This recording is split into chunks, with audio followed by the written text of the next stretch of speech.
desa itu boleh menyelenggarakan layanan adminduk, ya, tetapi dengan kewenangan penugasan. Nah, kita buka dulu kewenangan Menteri Dalam Negeri itu apa.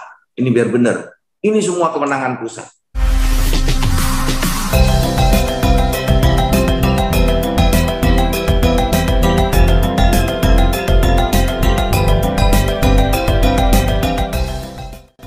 Malam-malam jaga bersama di gardu, minum kopi sambil menghisap cerutu.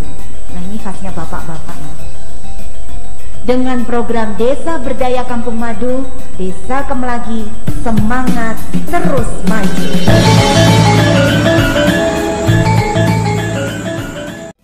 Untuk itu waktu dan layar kami persilakan Bapak Dirjen Dukcapil, Pak Prof. Sudah.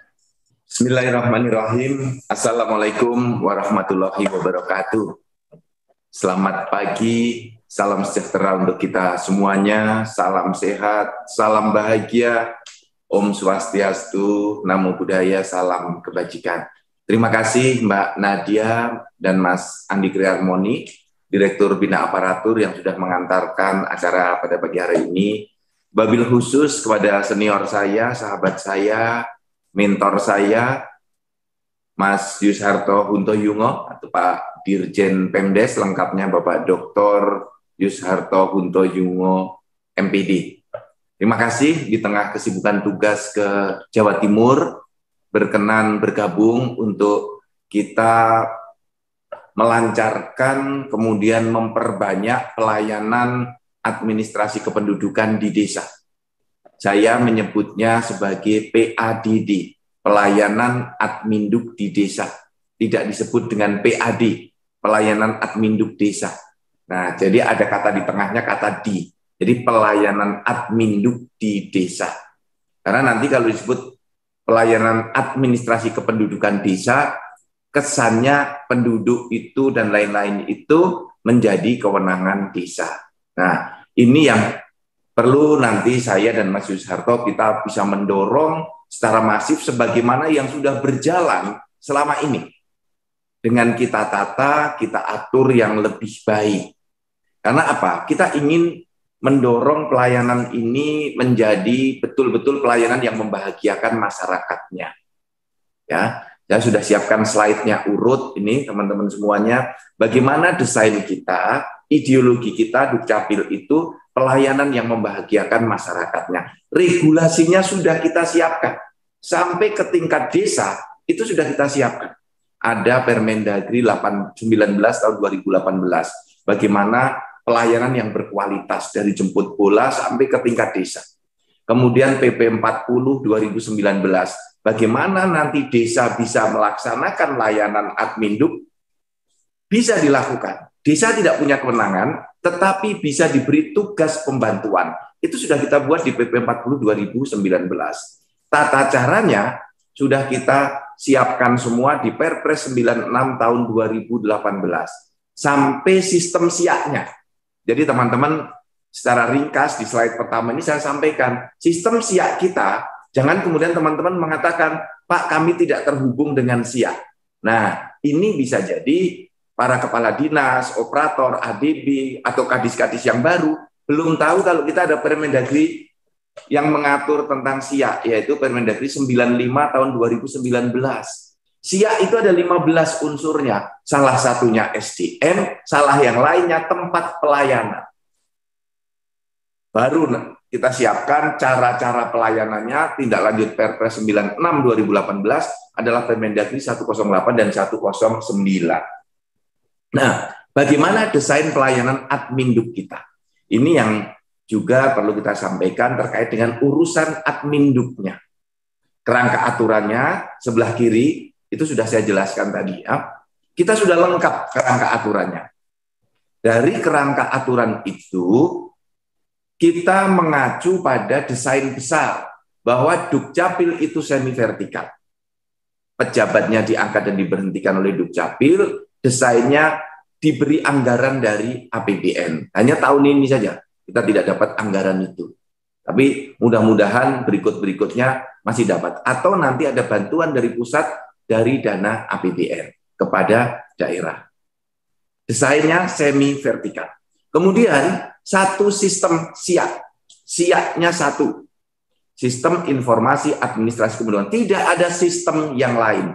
Nah, SIA itu ada 15 unsurnya. Lebih besar dari SIA adalah sistem informasinya.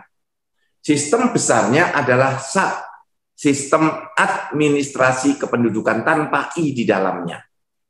Nah, dari sistem SAK, kemudian SIA, lahir satu standar produk. Dokumen Dukcapil standarnya satu. Diatur dalam Undang-Undang 24 2013, ada sampai dengan Permendagri 108/109, 24 produknya. Kemudian dari produk berupa dokumen, lahirlah data.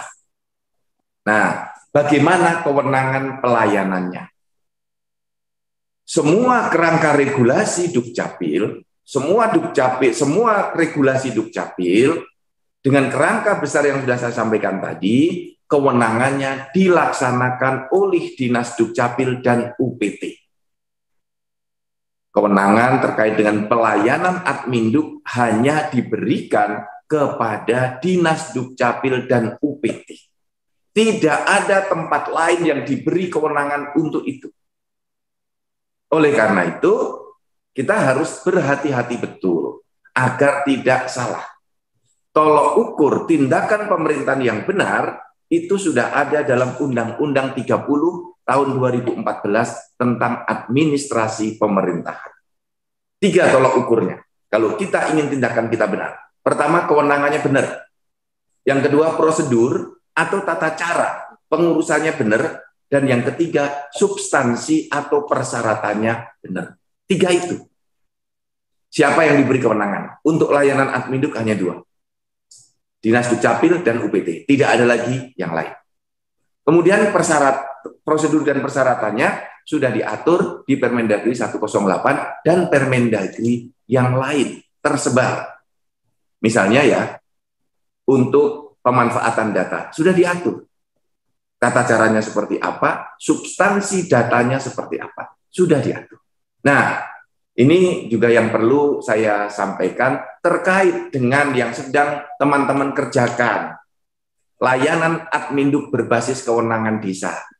Nah, ini tidak ada desa yang diberi kewenangan oleh Undang-Undang Adminduk maupun PP Adminduk, Perpres dan Permendagri untuk menyelenggarakan layanan Adminduk. Tidak ada kewenangannya.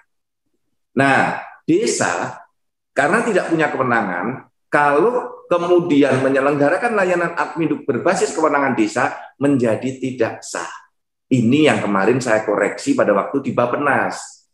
Bappenas bersama Kompak membuat program ini ke daerah, LABKD. Nah, Kabupaten Pekalongan menyelenggarakan ini, Kabupaten Bantaeng menyelenggarakan ini, Provinsi Aceh menyelenggarakan ini. Ternyata kepala dinasnya pada tidak paham terkait dengan kewenangan ini. Nah, desa itu tidak punya kewenangan. Sekali lagi, jangan membuat program dari konsep yang salah. Sekali lagi, saya beritahukan, teman-teman semua, hati-hati dan belajarlah. Terutama kepala-kepala dinas yang baru. Nah, seperti ini. Desa itu boleh menyelenggarakan layanan Adminduk, ya, tetapi dengan kewenangan penugasan. Nah, kita buka dulu kewenangan Menteri Dalam Negeri itu apa? Ini biar benar. Ini semua kewenangan pusat. Ya, pusat itu membuat regulasi, kemudian sosialisasi, ya, kemudian kita melakukan binwas, menyediakan belangko KTPL, ya, menyediakan sistem itu pusat. Provinsi apa yang dilakukan? Nah, provinsi itu saya ingin sampaikan kepada teman-teman, ya, enggak, yang provinsi, jangan digeser-geser, Farhan, provinsi yang kedua. Nah, ini operator saya juga. Nih, provinsi. Saya ingin berikan yang B itu, tolong provinsi mensupervisi. Nah, untuk mensupervisi, membimbing, membina harus paham B, C, ya, memberikan bimbingan, pembinaan, sosialisasi. Ternyata banyak kadis provinsi tidak paham, sehingga ikut mensosialisasikan yang salah. Kadis provinsi Aceh, Jawa Tengah, belajarlah ini. Sehingga tidak keblondrok, tidak terjerumus ke hal yang salah terkait dengan kewenangan. Nah, desa itu bisa menyelenggarakan layanan admin bukan karena punya kewenangan. Kewenangan asli tidak punya, kewenangan asal-usul tidak punya, kewenangan atributif berdasarkan undang-undang juga tidak punya. Desa bisa melaksanakan layanan adminduk karena ini layanannya diberi penugasan dari kabupaten kota. Nah, kabupaten kota kewenangannya ini membentuk dinas, membuat aturan teknis, sosialisasi layanan adminduk, pembinaan ke masyarakat, ke desa, melaksanakan pelayanan, dan F, penugasan kepada desa atau nama lain. Jadi kalau desa tidak diberi penugasan oleh Bapak dan Ibu, maka tidak bisa desa melaksanakan pelayanan. Nah, oleh karena itu, penugasan kita kepada desa adalah desa sebagai tempat pelayanan. Maka kita menyebut pelayanan adminduk di desa.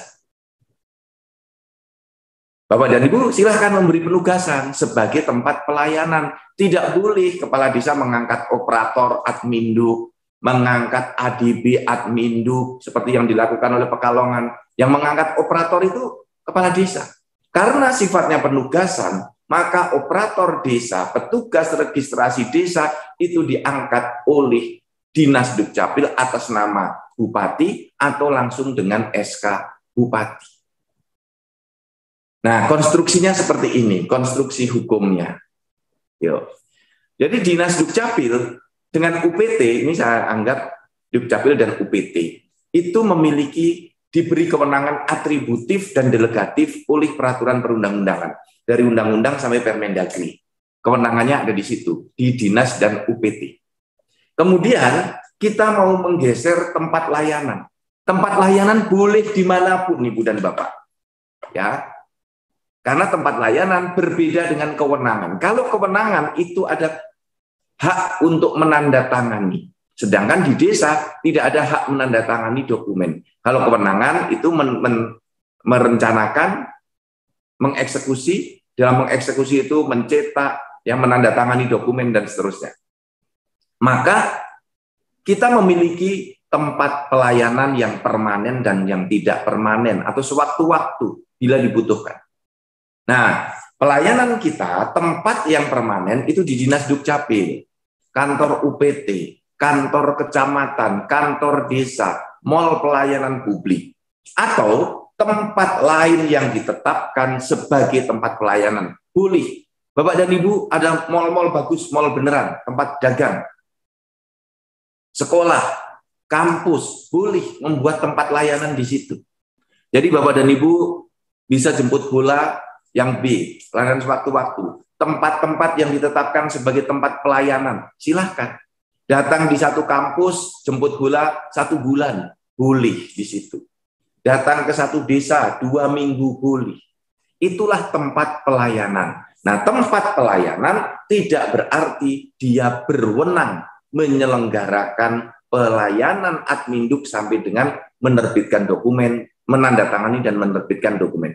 Tempat pelayanan ini hanya betul-betul berfungsi sebagai tempat pelayanan. Nah, apa yang dilakukan di tempat pelayanan ini? Nah, ini saya membagi 2. Ketika membuka pelayanan adminduk di desa, itu satu yang pelayanan manual. Saya sudah berkeliling ke berbagai daerah. Di yang terakhir ini saya ke Wonogiri, ke Sumba Barat, Sumba Tengah, Sumba Barat Daya, datang ke Lamongan, ya, kemudian datang ke Kabupaten Pasuruan, saya mengunjungi Kota Kupang, Kabupaten Kupang, Timur Tengah Selatan, saya datang ke Lombok Timur, saya datang ke Kota Mataram, kemudian saya datang keliling di wilayah Lampung, ya, dengan Pak Kadis Provinsi datang ke Lampung. Sebelumnya saya datang ke Kota Jambi melihat, saya datang di Kota Semarang. Nah, kita melihat terjadi berbagai hal yang harus kita benahi bersama terkait dengan beberapa hal ini. Pertama, Bapak dan Ibu boleh semampunya dulu. Yang penting benar. Ya, yang penting benar. Kita menyelenggarakan layanan di desa secara manual. Jadi betul-betul manual semuanya. Hanya memindahkan tempat layanan dari dinas ke desa. Pemohon datang ke desa bawa berkas. Kemudian berkas diterima oleh petugas. Petugas desa membawa berkas itu ke dinas Dukcapil atau kecamatan atau UPT, terserah. Dari dinasnya mengatur dibawanya kemana. Kemudian setelah berkas itu dibawa oleh petugas desa atau petugas registrasi desa, kemudian dinas mencetakkan dokumen. Dokumen yang sudah dicetak tadi dibawa pulang oleh petugas desa. Kemudian penduduk mengambil dokumen itu di desa. Jadi warawiri, petugas desanya warawiri. Seminggu 2 kali, seminggu 3 kali, ada yang seperti itu. Waktu saya kunjungan ada yang seperti itu. Petugas desa, Pak. Bahkan ada yang bidan menguruskan akta kelahiran. Nah, apa catatan saya? Dari model yang manual, di desa tidak ada berkas. Berkas dibawa oleh petugas semuanya. Tidak ada file di desa. Dokumen-dokumennya langsung. Di desa tidak ngopi dokumen. Fungsi desa seperti kantor pos, tempat menyerahkan, mengirimkan, dan mengambil dokumen. Jadi antar jemput dokumen. Ini yang pelayanan manual. Kemudian yang pelayanan online. Nah, ini online penuh seperti di Wonogiri. Kemudian saya dapat informasi dari wilayah tengah, ada Banjarnegara atau Purbalingga. Online-nya katanya sudah online penuh, tapi saya belum sempat menengok ke sana. Kemudian di Pasuruan, Pak Yuda kemarin sudah mendesain itu. Nah, kalau yang layanan online, pemohon membawa berkasnya ke desa. Dari desa, kemudian ada difoto, di-scan atau di-scan. Silahkan kemampuan desa seperti apa. Kemudian hasil foto dan scan tadi dikirim ke websitenya. Website dari Dinas Dukcapil. Kirim. Scan, kirim ke email atau ke WA-nya dinas atau UPT. Nah, kemudian setelah menerima berkas di dinas atau di UPT dilakukan verifikasi.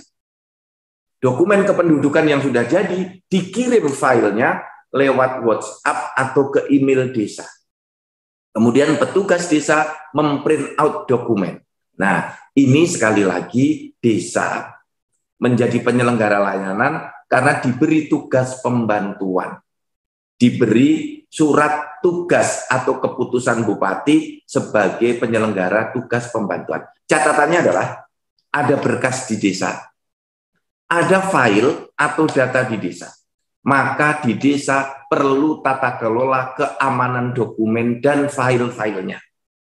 Jadi ini perlu diikuti dengan fakta integritas, perlu diikuti dengan cyber security system, perlu diikuti dengan perlindungan rahasia data pribadi dan perlindungan dokumen kependudukan yang ada di tingkat desa.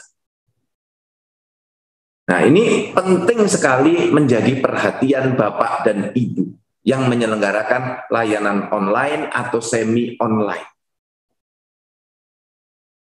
Karena ada data di sana. Dan file berikutnya. Nah, ini yang perlu saya sampaikan tentang Permendagri SMKI, Sistem Manajemen Keamanan Informasi. Karena apa? Dari program yang ditawarkan kerjasama dari Kompak, Puskapa, kemudian yang didorong oleh Bappenas, pertama perlu saya sampaikan, itu tidak sepengetahuan Dirjen Dukcapil. Tidak ada izin dari Dirjen Dukcapil. Jadi Bapak dan Ibu harus sekarang sesuai dengan SIA, kalau ada inovasi baru, kerjasama baru, harus dilaporkan kepada Dirjen Dukcapil untuk menjaga sistem manajemen keamanan informasi. Dalam SMKI itu diatur, Dirjen Dukcapil adalah penanggung jawab pelaksanaan sistem manajemen keamanan informasi. Saya penanggung jawabnya. Maka wajar ketika Bappenas kompak mengintervensi kabupaten kota bertentangan dengan aturan dan membahayakan sistem kita, saya sebagai penjaga SMKI, penjaga SIA nasional, saya keberatan, dan dalam forum kemarin di Bappenas, saya menegur Bappenas dan kompak. Karena turun ke daerah sembunyi-sembunyi. Artinya sembunyi-sembunyi, tidak memberitahu Dirjen Dukcapil, dan konsepnya salah. Nah, di dalam pelayanan admin di desa, tolong teman-teman kepala dinas perhatikan ini. SMKI itu untuk apa? SMKI dibuat, ini kita buat secara sadar, untuk perlindungan, jaminan kerahasiaan, menjaga keutuhan. Apa yang harus dijaga? Data, dokumen, aplikasi, perangkat lunak, aset yang berwujud maupun aset yang tidak berwujud. Aplikasi-aplikasi itu aset yang tidak berwujud. Nah, ini yang teman-teman harus paham. Saya khawatir teman-teman belum membaca sama sekali Permendagri 57 2021. Ini kita desain karena sudah mulai banyak yang menyelenggarakan layanan di tingkat desa. Tanpa kerjasama dengan kompak pun, dengan Bappenas pun, Bapak dan Ibu, teman-teman sudah bisa melaksanakan sendiri pelayanan di tingkat desa. Dengan desain yang betul. Saya tolong dicatat. Tidak melarang rekan-rekan kerjasama dengan siapapun. Dengan pertimbangan, ada kebutuhan. Yang kedua, kerjasamanya dengan cara yang benar. Ketiga, substansinya benar. Tidak membahayakan sistem SIA dan sistem yang disebut dengan sistem administrasi kependudukan, SAK. Tidak membahayakan SAK dan tidak membahayakan SIA. Datanya utuh, dokumennya utuh. Silakan bekerja sama. Tetapi kalau membahayakan sistem, mengganggu sistem informasi administrasi kependudukan yang sudah kita bangun sejak 2004, pasti lembaga itu saya tegur. Harus koordinasi dulu dengan penanggung jawabnya. Nah, itu mohon dipahami. Jangan seperti Kabupaten Pekalongan. Ini buka dulu Kabupaten Pekalongan. Ini, Kabupaten Pekalongan dengan bangganya menyelenggarakan LABDK, Layanan Administrasi Kependudukan berbasis kewenangan desa. Nggak paham kalau itu salah. Kemudian dari Dukcapil membuat layanan dari desa atau kemudian layanan online, ya ternyata layanannya memuat banyak sekali kelemahan-kelemahan. Slide berikutnya.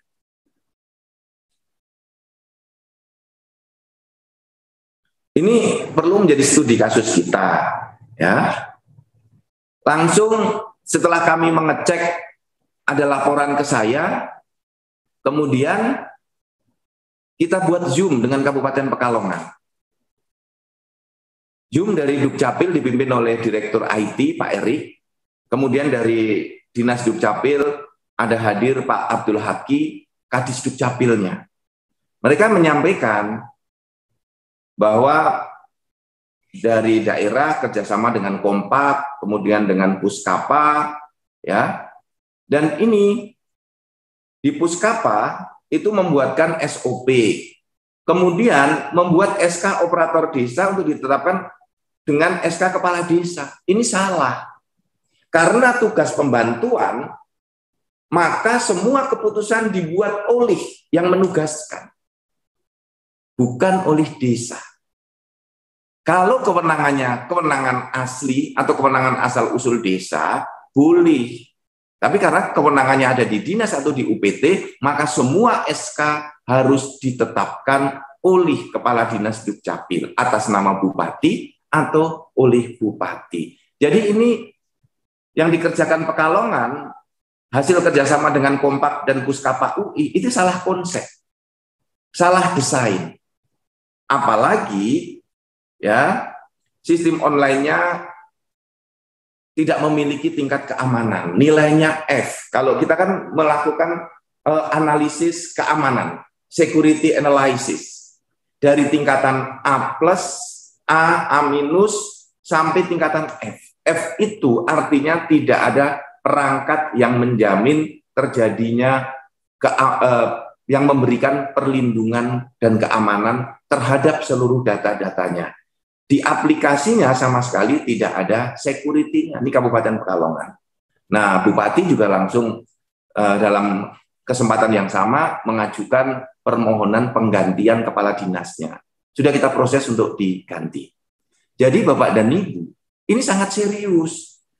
Menyambungkan sistem secara online tanpa keamanan. Konsepnya salah. Konsepnya ini, tolong daerah lain belajar betul dari kekeliruan ini. Bukan hanya belajar dari yang betul terus dipelajari, yang salah pun kita ketahui. Karena kita pernah ada kebocoran data, Kabupaten Malang, kemudian Subang, ya, kemudian Rame, Kabupaten Bekasi, Kota Bogor, pada waktu itu seperti itu. Nah, oleh karena itu semua yang mau bekerja sama silahkan, tapi catatannya itu yang tadi saya sampaikan, harus benar. Yang kedua, harus comply dengan peraturan perundang-undangan. Ikuti peraturan perundang-undangan yang sudah ada. Yang ketiga, jaga keamanan informasi. Dan pihak ketiga jangan masuk ke dalam pengelolaan sistem. Dia harus berada di luar sistem. Nah ini, karena kita tahu di dalam layanan kita naik dulu ke slide siap yang halaman di atas, halaman 10. Nah ini, mengapa saya betul-betul turun tangan langsung hari ini? Karena setelah melihat praktek-praktek pelayanan kita, teman-teman pemahaman terhadap SIA itu minim sekali. Para kepala dinas kalau ditanya, Pak, sistem online kami tidak menyentuh SIA. Wah, ini berarti bisa jadi teman-teman harus belajar kembali SIA itu unsurnya ada seperti apa. Ada 15 unsurnya. Perangkat IT yang Ibu Bapak pakai itu merupakan perangkat SIA. SDM, operator, ADB, kalau nanti sampai ke tingkat desa, ya itu perangkat SIA. Karena apa? Ada tempat pelayanan, ada dokumen, ada data, ada keamanan. Nah, ini yang perlu teman-teman pahami betul terkait dengan SIA itu. Maka, ketika Bapak dan Ibu mengembangkan sistem layanan, nggak mungkin bisa dipisahkan dari SIA. Ya, karena dokumennya itu berawal dari SIA. Nah, oleh karena itu, kalau mau kerjasama, dilakukan audit terlebih dahulu. Konsepnya benar atau tidak, ya, mengganggu sistem yang sedang berjalan atau tidak, kemudian bertentangan dengan peraturan perundang-undangan atau tidak. Ini yang menjadi concern kita, sehingga rekan-rekan di dalam melaksanakan layanan Admindu itu clean and clear, sesuai dengan kewenangan, kemudian cocok dengan ideologi pelayanan yang membahagiakan masyarakatnya. Tolong semua teman-teman yang bekerja sama dengan kompak, Bappenas dan Puskapa dicek dulu. Lakukan audit, laporkan, jadi tolong satu, segera laporkan, tertulis ke Dirjen Dukcapil. Kedua, lakukan audit. Jangan sampai seperti Kabupaten Pekalongan. Cek semuanya. Mengapa saya perlu menyampaikan untuk melaporkan? Jangan sampai nanti ada gangguan sistem. Ada membuka sampai ke tingkat desa, ternyata teman-teman ada bolong-bolongnya. Nah, mengapa saya meminta teman-teman melakukan audit? Karena LABDK itu salah konsep. Ini, layanan admin berbasis kewenangan dan desa, dan juga salah data. Tolong teman-teman jaga marwah teman-teman sendiri. Teman-teman sudah bekerja sangat keras, sangat bagus. Masa dikatakan di dalam tornya, surat kemarin itu, ada 60% penduduk usia 0-17 tahun di desa. dan 40% di perkotaan tidak memiliki akta kelahiran. Bayangkan, berarti di desa yang punya akta kelahiran hanya 40%, ya, di kota hanya 60%. Jauh sekali dengan capaian rekan-rekan semua. Ini satu salah datanya. Sehingga mereka mendesain itu, padahal kita sudah punya SIAK terpusat, punya layanan online, Permendagri 7. Sebenarnya, kalau masyarakat sudah melek IT, layanan online tidak perlu dengan layanan di desa. Tetapi kita memahami, monggo, layanan di desa bagus, boleh. Yang penting betul. Nah, konsepnya, tolong dibetulkan yang saya beri warna merah itu. Ya, mendekatkan layanan Adminduk ke desa melalui layanan Adminduk berbasis kewenangan desa LABKD dengan menggunakan kewenangan yang dimiliki oleh pemerintah desa. Enggak ada pemerintah desa memiliki kewenangan Adminduk, itu enggak ada. Kewenangannya baru ada bila ada penugasan. Kalau enggak ada penugasan enggak ada. Maka kita kewenangannya tidak diberikan ke desa, tetapi menjadikan desa sebagai tempat pelayanan. Karena kita sudah bisa tanda tangan elektronik. Tidak perlu tanda tangannya dialihkan. Sudah dari kabupaten, kirim file, dicetak. Tidak lagi dengan kertas khusus. Inilah kekeliruan konsep yang dilakukan oleh Kompak dan Bappenas. Yang mendorong di belakangnya Kompak itu Bappenas. Kalau saya, firm saja sebagai penjaga SIAK, penjaga SAK, penjaga layanan Adminduk, saya yang bertanggung jawab semuanya. Kalau ada teman-teman mulai main-main, saya jewer. Ya, berhentikan. Ini dalam rangka menjaga keamanan sistem, keamanan data, keutuhan dokumen, dan pelayanan Adminduk secara utuh. Datanya kita seperti ini. Layanan Adminduk kita di 2020 sudah 93,78%. Bukan baru 40% di desa, 60% di kota, bukan. Sudah melampaui target nasional. Nah, ini yang dia salah data. Datanya salah, sudah di-share kemana-mana dan menjadi bagian perencanaan pembangunan. Nah, ini yang saya juga minta tolong teman-teman semua, kalau ada lembaga yang salah data, tolong di-counter. Tunjukkan ini pekerjaan teman-teman sudah berjalan dengan sangat bagus. Nah, itulah esensi pelayanan di desa. Desa sebagai tempat pelayanan. Kerjasama dengan siapapun boleh, kita buka. Yang penting syarat-syarat seperti yang sudah saya sampaikan tadi. Ini Pak Andi, rekan-rekan semua, nanti bisa kita lanjutkan diskusi. Waktu selanjutnya Mas Yusharto, terima kasih banyak atas perkenannya. Saya tutup, wabillahi taufiq wal hidayah. Wassalamualaikum warahmatullahi wabarakatuh.